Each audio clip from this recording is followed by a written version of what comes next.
Ciao! Welcome to 60 Seconds of Culinary Delight. Today, we're diving into the heart of Italy and crafting the perfect pasta dish. First up, the pasta.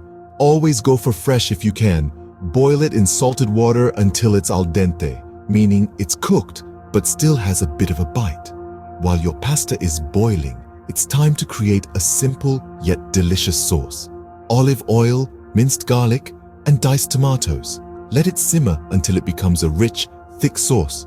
Don't forget the kicker, basil leaves. Toss them in right at the end for that fresh, aromatic punch. Drain your pasta, mix it into your sauce, and voila!